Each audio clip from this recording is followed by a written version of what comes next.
नमस्कार, आप देख रहे हैं इंडिया न्यूज का digital platform India news national और आपके साथ मैं हूं गौरव सिंह। बजट आया है।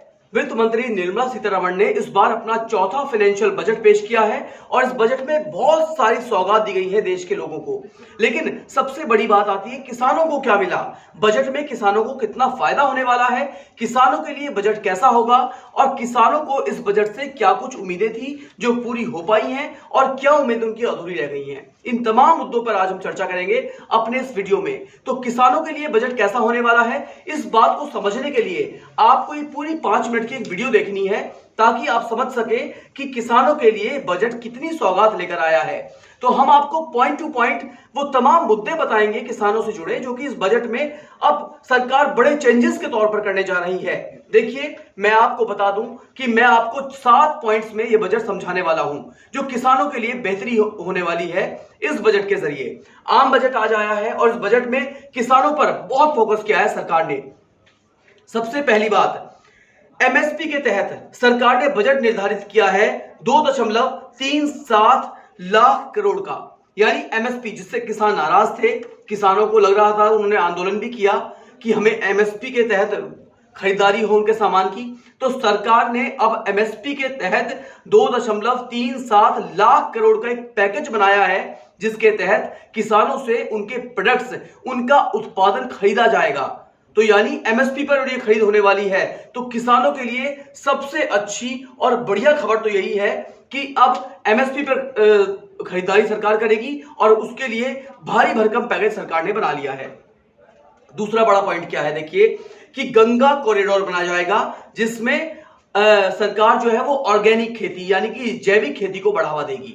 आप समझिए कैसे क्या कुछ होने वाला है। जहां से गंगा शुरू होती है यानी उत्तराखंड से, और गंगा जाकर मिलती है कलकत्ता में सागर में।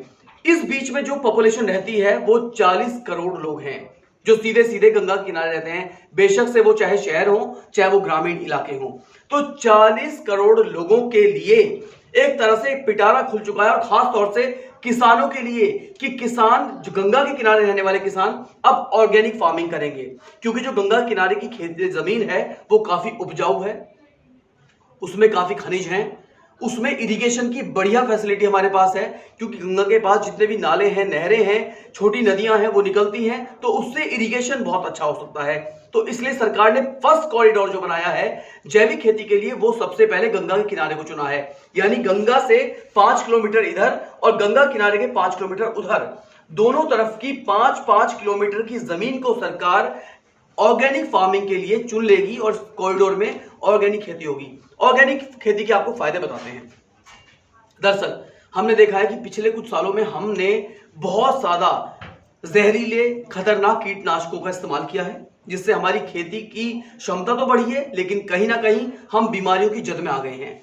इससे बहुत, अगर हम इसे देखें दूसरे एंगल से देखें तो कहीं ना कहीं हमने खेती का जो मूल्य लिया है उसमें अपनी सेहत को दांव पर लगा दिया है। तो अब सरकार कहती है कि हम ऑर्गेनिक खेती को बढ़ावा देंगे, यानी हम जो करेंगे वो जैविक खेती करेंगे। और जैविक खेती से फायदा ये होने वाला है दोस्तों कि आपकी पैदावार तो आप अच्छी रहेंगी, किसान भाई जो हैं, उसके अलावा देश की जनता को शुद्ध खाना मिलेगा, उन्हें शुद्ध अनाज मिलेंगे, शुद्ध दालें मिलेंगी, शुद्ध सब्जियां, शुद्ध फल खाने को मिलेंगे, जिससे कहीं ना कहीं बीमारियों पर कंट्रोल होगा और आप आरोग्य रहेंगे।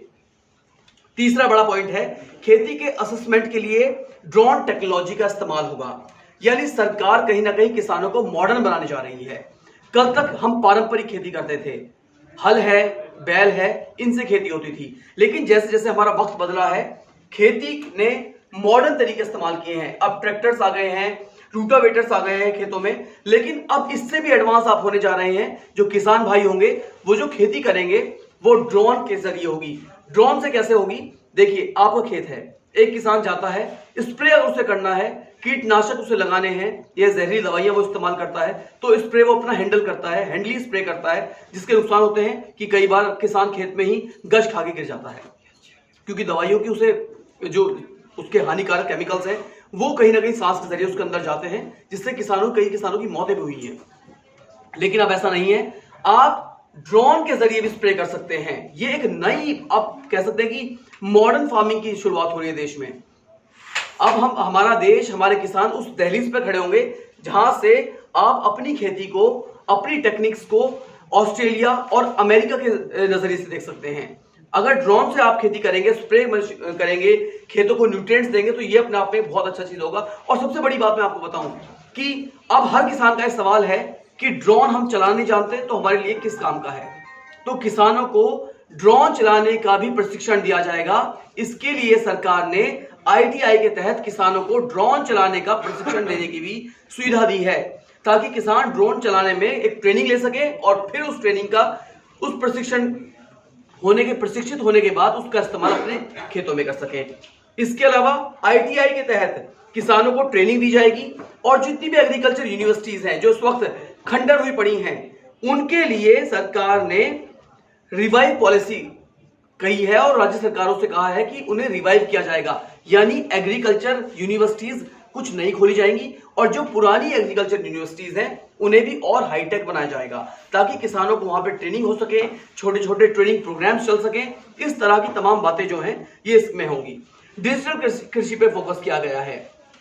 आप देखिए 2014 में जब मोदी सरकार आई तो उस वक्त सरकार ने जन धन योजना के तहत हर किसान को बैंक से जोड़ा है। और अब एक नई चीज होने जा रही है कि डिजिटल कृषि जब होगी, जब किसानों का सीधा पैसा उनके खातों में आएगा, तो वो डिजिटल फार्मिंग का एक तरह से कह सकते हैं कि आप डिजिटल फार्मिंग, डिजिटल लेन देन का इस्तेमाल करेंगे। तो किसान भाई अगर डिजिटल हो जाते हैं देश के, तो ये भी एक बहुत बड़ी उपलब्धि होगी सरकार के लिए और किसानों के लिए। इसके अलावा नाबार्ड के तहत जो छोटे किसान हैं और जो छोटे लघु उद्योग शुरू करने चाहते हैं, उनके लिए नाबार्ड के तहत फाइनेंस किया जाएगा। यानी अगर आपके खेतों में फल और सब्जियां होती हैं, लेकिन आप एक छोटा कारखाना खोलना चाहते हैं, आप एक अचार मेकिंग या जैम बनाने की शुरुआत करना चाहते हैं, छोटी इंडस्ट्री खोलना चाहते हैं, तो उसके लिए नाबार्ड आपको लोन देगा। नाबार्ड क्या होता है? छोटा सा बैंक होता है कि अगर अभी आपको अगर लोन लेना है या फाइनेंस करवाना है, आपको डायरेक्ट बैंक तक जाना पड़ता है या सरकार तक जाना पड़ता है, जो बहुत मुश्किल है हमारे किसान भाइयों के लिए। लेकिन नाबार्ड के तहत आप डायरेक्ट उनसे टच में आ सकते हैं और अपनी चीजें उनसे ले सकते हैं। इसके अलावा जो अर्ली वैरायटीज हैं, अच्छी वैरायटीज हैं, उसके सीड्स किसानों को मिलेंगे।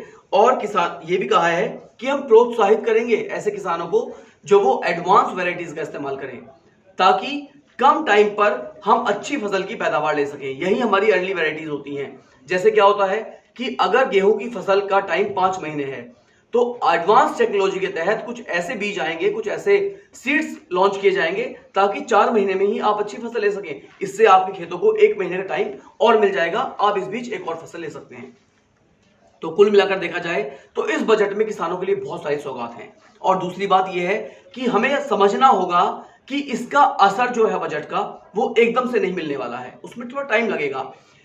एक आम आदमी सोचता है कि बजट क्या है, हमने क्या खोया, क्या पाया, क्या चीज महंगी हुई, क्या सस्ता हुआ, ये एक आम बजट है। ऐसा कुछ भी नहीं है इस बजट में। ये जो बजट है ये दूरगामी बजट है, इसका एक विजन है। ये बजट जो हमारे लिए आया है, अब आप सोचते होंगे कि आज बजट में ड्रोन की घोषणा की गई है तो कल से ड्रोन उड़ने शुरू हो जाएंगे खेतों में, ऐसा बिल्कुल नहीं है।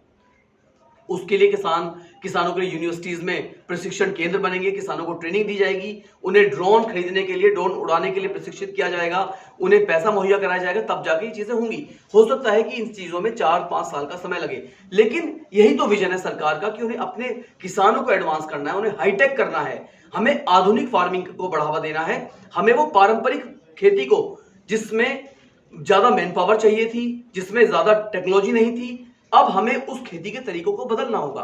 अब हमें कम मैन पावर के साथ अच्छी खेती करनी होगी और यही इस बजट में दिखाई भी दे रहा है। तो दोस्तों, आप इस बजट से कितने संतुष्ट हैं? आपको ये बजट, किसानों का जो बजट आया है, ये आपको कैसा लगा है? आपके क्या कुछ पॉइंट्स हैं? आप फटाफट हमारे कमेंट सेक्शन में आके हमें अपने कमेंट्स करके जरूर बताएं। इसके अलावा अगर ये वीडियो आपको अच्छा लगा तो इसे लाइक करें, शेयर करें और देश और दुनिया की तमाम अपडेट्स के लिए लगातार बने रहिए हमारे चैनल इंडिया न्यूज नेशनल के साथ। धन्यवाद। अगर आपको हमारा ये वीडियो पसंद आया हो तो वीडियो को लाइक करें और चैनल को सब्सक्राइब करें और हाँ, बेल आइकन को दबाना ना भूलें ताकि आप तक वीडियो का नोटिफिकेशन पहुंचता रहे। देश और दुनिया की तमाम खबरों के लिए देखते रहिए इंडिया न्यूज नेशनल।